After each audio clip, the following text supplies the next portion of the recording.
Урматтуу бир туугандар, Аллах субханала тааля бүгүнкү күнүбүздү берекелүү кылсын. Иншаллах. Бүгүнкү балдардын ата-эненин алдындагы акысы же башкача ата-эненин балдардын алдындагы милдеттери боюнча көп сөз кылдык. Алхамдулилла, бүгүн жыйынтыктайбыз, насип кылган болсо, бүгүн бүтүрөбүз. Анан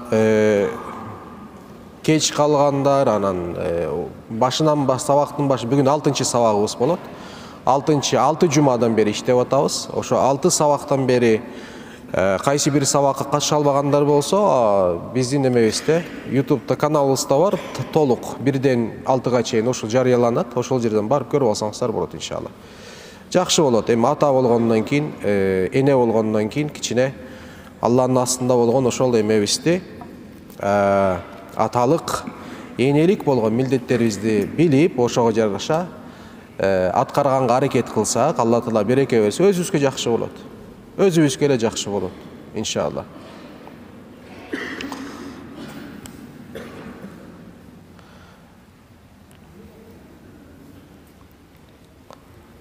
Алтынчы жана 7-чи. Анан 8-чи деп 3 милдет боюнча сөз кылабыз. Ооба. Иншалла, бүгүн бүтүрөнгө аракет кылабыз. 6-чы милдет аунухум аля хуснил ихтияри фи заважи ва адами иджбарихим аля заважи муайянин ау муайянатин. Ата-эне кызына жана баласына экөөнө тең. Балагатка жетип калгандан кийин, жашы жеткенден кийин, үйлөнүүгө жана турмушка чыгуу убактысы келгенден кийин, экөөнө тең акиреттик жар тандоого жардам берүүлөрү зарыл болуп эсептелет. Бул биринчиси. Демек, ата-эненин милдети эмне кылыш керек экен? Өзүнүн канча жылдан бери топтогон тажрыйбасынын негизинде, туурабы? Жакшы милдетин бериш керек, жакшы насаатын бериш керек. Атасы баласына жар тандоодо бере турган насааты жана кызынын жар тандоосундагы бере турган насааты ата-эненин эң башында кармай турган критерии материалдык абалы болбош керек. Бул бир. Өтө маанилүү нерсе бул. Азыр ажырашуулар өтө көп болуп атат. Статистика жаман. Чындыгында статистика жаман, туугандар.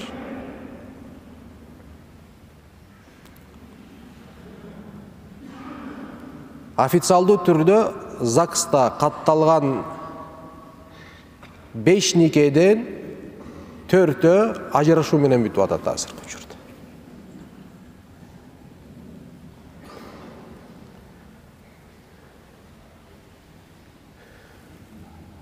Кечеле бир группада бир маалымат келди.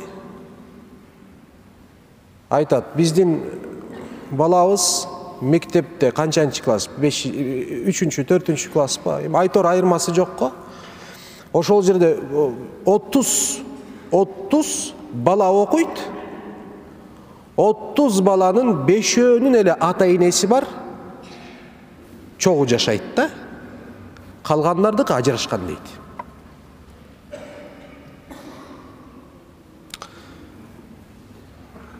Урматтуу туугандар, бул өтө эле коркунучтуу болгон бир көрсөткүч болчу. Аябай коркунучтуу болгон көрсөткүч. Мунун натыйжасы эмне? Мунун натыйжасы бул.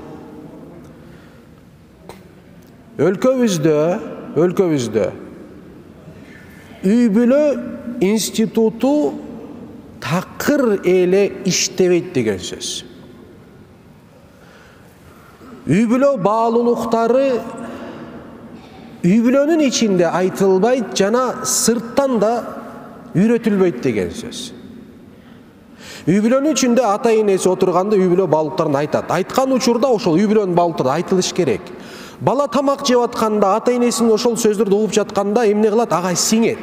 Ошонун натыйжасында тарбияланат. Эртең жар таандоо убактысына келгенде ошол баалуулуктарды негизинде калыптанган түшүнүктөр негизинде издей баштайт. Азыркы учурда тилекке каршы үй бүлөдө үй бүлөлүк баалуулуктарды калыптандырган фактор эмне дегенде бир гана баягы эле такалганыбыз соцсетилер. Ошол жерден эми кечиресиңер, азыр биздин өспүрүмдөрүбүз ошол тиктоктон үй бүлөлүк баалуулук жаттан кайсы жерди үйрөнө алат? Сплошной разврат. Жар тандагандаган ошол сиңип калган ошол образына жараша издей баштайт. Анын үй бүлөлүк тарбиясына карабайт, адеп аклагына карабайт, сүйлөгөн сөзүнө карабайт, билимине карабайт, эч нерсесине карабайт. Карай турган бир нерсеси болот, сулуулугу, келишкендиги болду. Үйлөнөт. Өзүнүн ошол сулуулугун жар салган, келишкендигин көрсөтүп, ошол менен упай топтогон бир аялдан эртең кандай деңгээлде эне чыгат деген бир маселе дагы бар. Эркек да ошондой. Эки тараптын талабы канчалык деңгээлде шариаттын негизинде болсо, эки тарап ошого жараша эмне кылат? Өзүнү өстүрүүгө аракет кылат. Эгерде аялдар, эркектерде биринчи орунда акча же башка нерсе эмес, диний болгон талим тарбияны эгерде талап кыла турган болсо, ар бир эркек башына ошону ойлойт да. Ошого жараша умтулат. Эмне үчүн үй бүлөлөр кыйрайт? Билимсиздиктен, илимсиздиктен. Анан тарбиясыздыктан. Мана азыр ошондой. Кудайга шүгүр, ошол проблеманы көтөрүп, ошол проблеманы сезип, кээ бир устаздарыбыз бар, Алла ыраазы болсун. Акимжан Эргешев устазыбыз бар. Ошондой бир азыр мекеме түзүп, элдерди чакырат, келгиле, силерди ошол турмушка, үй бүлөлүк турмушка даярда балты үйрөтөлү деп, мана ошондо эмне кылып атат? Үйрөтүп атат. Тиги айтор Индонезиядабы же Малайзиядабы билбейм, эсимде так жок, бирок ошол өлкөлөрдөн бирөөсүндө баягы 2 жаш турмуш курабыз дегенде дейт, андан мурун булар баягы үй бүлө баалуулуктары жөнүндө курстан өтүүгө милдеттүү экен, сертификаты болуш керек экен дейт да. Ошо колунда сертификаты болбосо үй бүлө курса болот. Ооба, канчалык деле күлүктүү, мындай күлүктүү угулса дагы, бирок бир чындык тарабы бар бул маселедечи. Туурабы? Ооба. Баягы барып бирөөгө жуучулукка түшкөндө айтат да, бул балаңар өзү даярбы бул турмушка? Ооба, даяр, сертификаты бар. Ооба, бирок биздечи ал нерсе дагы аттатылат да, бар 500 сом бере сертификат жаздырып аласыз, проблема жок. Ооба. Бирок алар ошондой маселени чечишкен экен. Көйгөй ошондой чечилиптир. Аларда статистика өтө төмөн ажырашуу маселеси боюнча келгенде. Кээ бирөө көйгөйдү ошол ажырашуу маселеси келип көйгөйдү көтөрүү үчүн баягы тойдогу чыгымдарды, анан махырды, башкасын тигинде мындайды көтөрүп таштайт дагы. Мисалы кээ бир өлкөлөрдө адам баласы үйлөнүүсү үчүн, эркек үйлөнүүсү үчүн аябагатуу иштеш керек, анан 30 000, 40 000, 50 000, 100 000 долларга чейин кетет. Үйлөнгөндөн кийин анан ажыраша турган болсо, анан кайра үйлөнүү үчүн дагы 30 жыл жашаш керек болуп калат да. Ошо ойлонуп, талагын бербей чыдап жүрө берет. Алда чечүүнүн бир жолу. Эми бул туура же тиги туура эмес дегенден алысмын. Мен азыр айтып атам да, чечүүнүн жолун издеп атат. Кээ бирөөлөр ойгонуп 30 жыл, 40 жыл мурун ойгонуп издеп атышы. Биз да ошого келиш керекпиз деген сөз. Акырын бара-бара бул маселе. Кандай болот? Ошол сыяктуу, ошол устаздын ачкан мекемелер сыяктуу мекемелер ачылыш керек, ошол жерде баалуулуктар үйрөтүлүш керек дегендей. Мисалы. Эми ошолордон бирөөсү ата эненин ролу өтө чоң экен да бул жердечи. Өтө чоң. Ата энеси мажбурлоочу болбош керек. Ооба. Ата эне мажбурлоочу болбош керек. Ооба. Ата энеси баласына, кызына жакшы нерсени каалайт. Эч качан жаман нерсени каалабайт. Бирок ата энесинин дүнүйө таанымы, өзүнчө дүнүйө таанымы дагы бар да. Өзүнүн баягы өзүнүн түшүнгөн bir эмнеси бар, аянтчасы бар. Баласынын дүйнө таанымы башкача болушу мүмкүн, дагы кеңирээк болушу мүмкүн. Ана ошол жерде ата энеси мажбурлоочу болбош керек. Себеп дегенде бул жанда, жүрөктө каалоо деген нерсе бар. Ички дүйнө деген нерсе бар. Ошон үчүн мажбурлап туруп баласын кайсы бир кызга үйлөнтүрө албайт. Андай болбойт шариатта. Ата эне кызын дагы мажбурлап туруп бирөөгүнүн никесине байлап кое албайт. Жок андай, укугу жок андай нерсе. Бир эле милдети бар, бир эле ошол милдети бар, жардам бериш керек. Анан аталык, энелик, тажрыйбанын негизиндеги болгон насаатын бериш керек. Себеби сен чоң эле жолдон басып өттүң. Билейсиң, моундай жакшы калып барбайт экен. Кызым, бул сага лайыктуу эмес. Улум, бул бизге лайыктуу эмес. Ооба. Бирок моундай кээ бирөөлөрдүн ата энелери сыяктуу мажбурлатып турмушка берип коёт. Мажбурлатып үйлөнтүрүп коёт. Анан баласы баштайт. Бир нерсе болсо эле, эмне мен алдым, мен өзүңөр алып келдиңер, өзүңөр чыдагыла деген сөздөрдү сүйлөйт ана. Бар ошондойлор, аз эмес. Эми маселе ошо. Идеалдуу маселе эмне? Үй бүлө курууда бала чакасы үй бүлө куруп жаткан учурда ата энеси насаатчы болуш керек. Бирок балам, сен канчалык насаат бергенден кийин, айткан сөзүңдү айткандан кийин, балаң сени баары бир насаатыңды угуп туруп, бирок өзүнүн жүрөгү бир жерге тартып чечим чыгарган болсо, ата, эне ыраазы болуш керексиң. Ыраазы болосуң. Кабыл кылууга милдеттүү болосуң. Кабыл кыласың. Кызыңдай жакшы көрөсүң. Кызыңдай мамиле кыласың. Ооба. Бизде келинге өгөй мамиле кылат, бул такыр туура эмес. Шариатта мен мисалы атамын, балам Кудай буйруса үйлөнсө, анын келинчеги менин кызым болот. Мен анын махрамы болом. Ооба?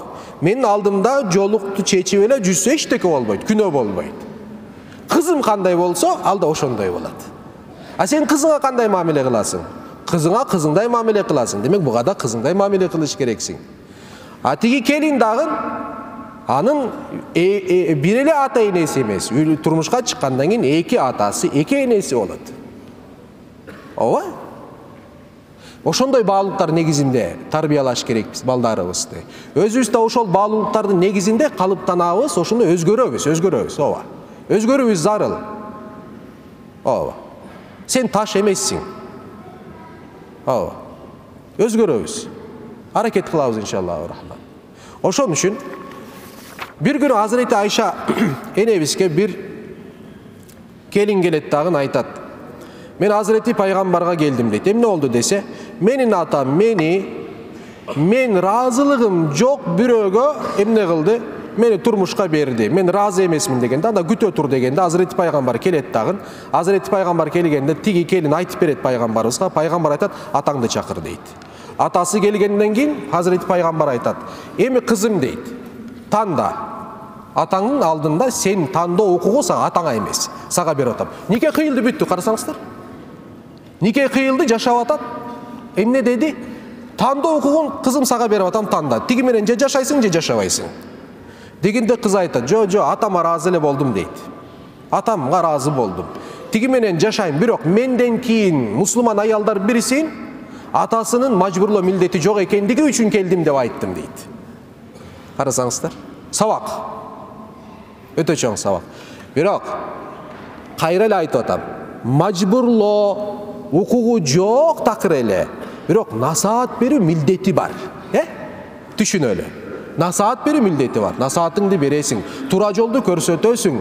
Себеби сен көбүрөөк билесиң, тажрыйбаң көбүрөөк бар. А сенин балаң сени угууга милдеттүү болуп эсептелет. Насаатыңда эмне кулак салуу зарыл. Ошондой болот бул нерсе. Ооба. Ошон үчүн бул өтө маанилүү болгон бир маселе. Азирети пайгамбар бул хадисибизди ошол себептен эмне бизге таштады. Биз да ошого амал кылабыз, туугандар. Ооба. Дайыма Буга окшогон маселелерде эки тараптын дагы кызыкчылыгы ойлонуп, ошого жараша чечим чыгарылат тугандар. Өтө маанилүү. Анан 7-нчи милдет. Тазвижухум дейт. Качан кызың балагатка жеткенде, убактысы келгенде, жана качан уулуң балагатка жеткенде, убактысы келгенде, атасынын милдети болот, эмне кылыш керек? Баласына аял алып бериш керек, тоюн ойноп бериш керек, никесин кыйдырып бериш керек. Бул милдет болот. Атасы кылбаса бул өтө чатак маселе деп айтылат. Мисалы караңыздар, Hazreti Пайгамбардын хадиси бар. Мен улида лаху валадун, кимдин эркек баласы төрөлсө, фалюхсин исмаху ва адабаху, анын адебин жана ысмын эң жакшы даражада эмне кылсын, ысмын жакшы ойсун, адебин коздосун дейт, жакшы тарбия берсин деген сөз. Файда балага фалюзавичху, качан балагатка жетсе, аны үйлөнтүрсүн дейт. Фаин балага ва лам юзавичху, балагатка жетип, убактысы келип туруп, муктаждыгы болуп көрүп турат баласына. Вактысы келген экен. Бизде баягы бир туура эмес түшүнүк бар. Оğlum шашпай эле койчу, бутуна туруп ал, биринчи үй алып ал, машина алып ал, тигиндей мындай кылып ал деп 30га чейин, 35 жашка чейин атасы ошо үндөйт да атасы. Бул ата өтө коркунучтуу бир нерсеге баласын түртүп атат. Hazreti Пайгамбар эмне деди карасаңыздар? Эгерде ошондой кылбаса, вактысы келгенде үйлөнтүрбөсө, фалам юзавичху фа асаба исман, ал бала дагын bir günöge batıp kalgan bolsa, oşol günö fe innema ismuhu ala abihi, atasına жазылат дейт. Keçiresin emmi keçiresinler, açıkla aytpайын, ne мындай баласы балагатка жеттирип кокус bir жерде туура эмес бир ишке кирип калган болсо, атасы ошол ишке кирген сыяктуу күнөө атасына да жазылат. Баласына да жазылат, бала таза болот деген маанисинде эмес. Баласына күнөө жазылбайт да атасына, баласына чуркап жүрө берсин башка жерде. Ата баласына да күнөө болот, атасына да күнөө болот деген сөз. Бұл сөзді Qatade rahimehullah aleyh'tin daha bir sözü var. Kana yuqal iza balaga'l gulamu falam yuzawwijhu abuhu fa asaba fahishatan athimal abu. Эгерде баласы дейт, балагатка жетип туруп, атасы аны үйлөнтүрбөсө, баласы да ошол себептен күнөөгө батып калган болсо, анда эмне болот? Анан фахишатан деген сөз баягы күнөө, жаман күнөө.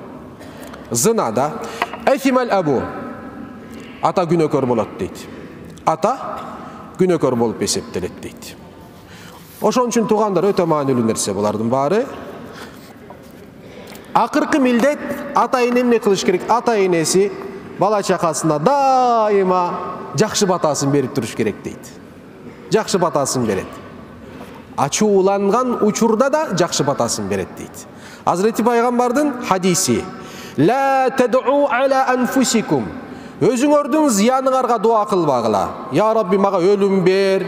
Тигинде мында дуалар бар, ана болбойт. La ted'u ala anfusikum. Wa la ted'u ala auladikum. Балаңардын зыяна дуа кылбагыла. Кээ бирлер бар. Өлүгүңдү көрөйүн деген сөздөр бар го. Бул ошол дуалардан болот да. Өлүгүңдү көрөйүн мисалы. Ооба. Вала таду ala amwalikum. Мал мүлкөрдүн зыянына дагы эмне кылбагыла, дуа кылбагыла, бата кылбагыла дейт. Себеби la tuwafiqu min Allahi sa'atan yus'alu fiha ata. Качан сен ошол батаны кылып аткан учурда Алла Тааланын дуаларды кабыл болгон бир убакытка туш келип калган болсо дейт, ошол сен дуаң өтүп кетет дагы, Алла Таала ошол сен тилеген нерсеңди берет дейт. Ооба. Ата эне. Бирок атанын жаман дуасы аябай оор. Эненики баягы сезимге берилгендиги үчүн жүрөктөн айтпайт эне ошол учурда. Түшүнүктүү? Ачууланып эле биресе деп коет да. Алардыкы бир аз жеңилирээк болот. Бирок өзгөчө ата сактаныш керек. Балаңа жаман дуадан, ачууланган учурда жаман дуа кылуудан сактанабыз иншаллаху рахман. Анан акырында кандай дуа кылабыз дегенде, İbrahim Aleyhisselam'ın duası Rabbena hablana min azwajina ve zurriyatina qurrata a'yun ve cealna lil muttaqina imama. Bu duanı köp kılgıla deydi. Ey Rabbim, bizge көзүбүздүн кареги боло турган аялдарды жана ошондой урпактарды ырологунун жана бизди имамдар такыбаларга имам кылгының дейт. Караңыздар. Дуа өтө сонун бир дуа. Биринчи, эмнени сурайсың Аллах субханаху ва тааладан? Биздин көзүбүздүн кареги боло турган аялдарыбызды жана бала чакабызды, ошо урпактарыбызды бергениң деп дуа кыласың. Экинчи, бизди эмне кылгының? Такыбаларга имам кылгының. Такыбалардын ичинде бизди тандап туруп, ошолорго башчы кылгының деп дуа кылып атат. Ибраһим алейхиссалам. Келип туруп, Хасан Басри рахматулла алейхтен сурайт. Бул аят боюнча, бул аят өткөн бир дуа. Сурайт Хасан Басридин. Ошол көзүбүздүн кареги деген нерсе эмне жана бул дүйнөдө бул же акыретке тийиштүү дегенде Хасан Басри айтат. Көзүбүздүн кареги деген нерсе бул дүйнөгө тийиштүү дейт, акыретке эмес, бияка тийиштүү. Сен бул дүйнөдө сурап атасың дейт бул нерсени. Көзүбүздүн кареги болсун деген сөздүн мааниси дейт, бул дейт, сенин жакындарың, ошо аялдарың, бала чакаң, жакындардын баары Кудай Таалага толук кандуу моюн сунган итааткар пенде болсун деп тилеп атасың дейт. Себеби эркекке дейт, эркекке аялынын Алла Таалага 100% итаат кылуучу болуп көрүүсү, бала чакасын 100% Кудай Таалага таква кул болуп ошол абалда аларды көрүүсүнөн дейт, бактылуулук жок эркек үчүн. Эркектин бул дүйнөдөгү эң чоң бактылуулугу таква болгон аялы жана таква болгон бала чакасы болуп эсептелет. Ооба. Андан да бактылуулук жок. Ошон үчүн Ибраһим алейхиссаламдын көзүбүздүн кареги боло турган аялдарды бериңиз Аллахка дуа кылганы, бере көр деп дуа кылганы итааткар болсун, сага толук кандуу моюн сунсун деген. Бул өтө кызык нерсе. Алла Таалага толук кандуу моюн сунган аял сөзсүз түрдө күйөөсүнө моюн сунат. Себеби бул ажырагыс болгон эки нерсе. Күйөөсүнө толук кандуу моюн сунган, Аллах Таалага толук кандуу моюн сунган болот. Алла Таалага толук кандуу моюн сунган бир аял күйөөсүнө да моюн сунган болуп эсептелет. Бала чакада ошондой. Ошон үчүн балдарыбызга ак ниеттүү бололу. Балдарыбызга дайыма жакшылыкты каалайлы. Балдарыбыз качан бир ката кылган болсо, ошол катасын жакшы сөз менен ондогонго аракет кылалы. Өтө маанилүү нерсе. Анан балдарыбыздын катасын түшүндүрүүгө аракет кылалы туугандар. Катасы ошол жерде ката кылдың деп түшүнгө аракет кылалы. Өткөндө бир нерсе окуп атып туруп, ошого туш келип калдым. Ийгиликтүү баланы тарбиялоодогу сыр эмнеде дегенде, каталар маселесине келгенде, 10 ката кылат. Балаң сенин 10 ката кылат дейт.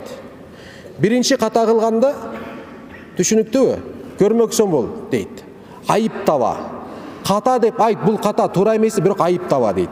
Экөөнү, үчүнү, төртүнчү, бешинчи көзүнө сайба булар дейт. Ошонун ичинде 11-нчи жолу жакшы бир ишти кылып койгон болсо, ошону көбүрөөк айт дейт. Ошону көбүрөөк айтасың. Балаңа ошол ишти көбүрөөк айта турган болсоң, анда балада бир түшүнүк пайда болот. Демек, катадан эч ким эмне сакталган жок. Ката кылыш мүмкүн экен, бирок менин максатым ошол каталарды эмне кылуу, оңдоо болуп эсептелет. Бул жолду кармайлы. Бул жолдун үстүндө эгерде балабызды тарбия кыла турган болсок, ишенгиле, бир үй бүлөдө бир ийгиликтүү бала чыккан болсо, калгандардын баарын тартып чыгат. Бир ийгиликтүү чыксын, баары тартып чыгат иншалла. Себеби ошол үлгү болот. Анан өзүңдүн балаңды 4-5 балаң бар болсо, бир балаңды башка балдардын көзүнчө ашыкча мактаба. Болбойт бул нерсе. Жана бир балаңды башкалардын көзүнчө ашыкча жемелебе. Өз алдынча бир комнатага алып киресиң, каталарды айтасың, болду. Себеби бул балдардын ортосунда эртең келечекте аябай зарыл болгон, бир туугандык болгон мамилеге чоң залака тиет. Булар бири-бирөөнүн эмнеси болуп калат, душманы болуп калышы мүмкүн. Субхана раббика раббил иzzati amma yasifun wa salamun alal mursalin walhamdulillahi rabbil alamin bi rahmatika ya arhamar rahimin.